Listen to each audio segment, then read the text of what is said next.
Good morning, everyone. I want to talk about the peer review process and the peer reviews that you are going to be doing in ENGI 2304. Now, for this class, you are having people review a lot of your work, starting with the resume, and you may have already completed that by the time you watch this video. But for that, you need to think of it a little differently than what we professionals call a peer review process. So for your resume, for example, the person who reviewed your resume is not an expert in HR. They are not a hiring manager for an engineering company. They are a lay reader, okay? So they're not an expert in the field. They are just a reader. So when you get their feedback, you need to read it. You need to read their feedback as someone who is not an expert. You can take their advice or leave it. You don't have to do everything your reviewer says. When you read the feedback, remember that they are a reader. And it's often good practice to take the advice of a reader because they're going to tell you how they read it. And that's important. So now, as experts, okay, for people who go through the peer review process, this is standard practice. For me personally, I won't submit anything that's really important without having people read it. That doesn't matter if it's a professional article. I will ask my colleagues to read it. It doesn't matter if I'm going to be giving a presentation at a professional conference. I will have my wife, for example, watch me present it and give me feedback on it. It doesn't matter if I'm submitting a short story. I have beta readers who read my writing that I submit for publication. I don't want to submit anything without having people review it for me. Are they experts in the field? No, they're just good readers. And I take that. Often I take their advice because, you know what? You're a reader. I need to understand how you read it. And I need to make changes accordingly if you misunderstood something or you didn't like something. The reader, that is. Now, the peer review process, as we think of it in academia and in research, is a little different.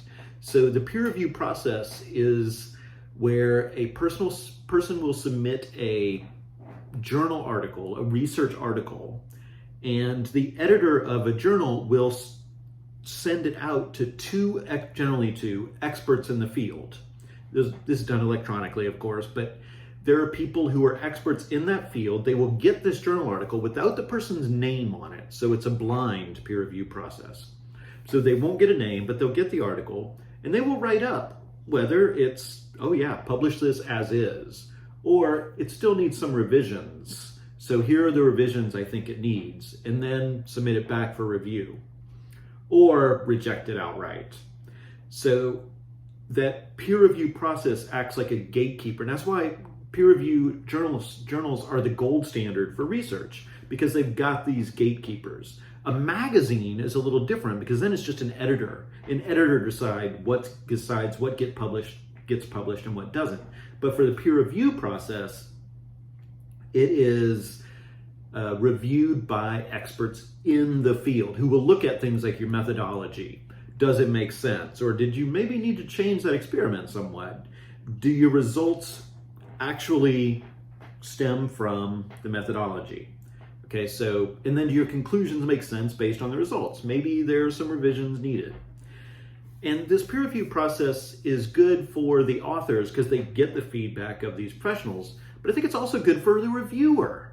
And this is part of why we do this in ENGI 2304, is because we want you to see what other people did. Maybe you read a resume and you thought, oh, well, I like the way they formatted that. I want to use that formatting. So a peer reviewer will say, oh, so this is kind of where the research is heading. That's a really interesting direction. I wonder if I can adapt some of my own, not to plagiarize or anything like that, but they get to read what someone else has done and they can then build on that. Okay. Now, the way you're going to use this for the recommendation report is similar. You're going to read the recommendation report and you're going to make notes about each section as you go. I say like writing, make notes, but you're going to type your notes to send feedback back, and they will revise, send it back after they finish the next section, revise, send it back with the next section, and you're going to keep making those revisions.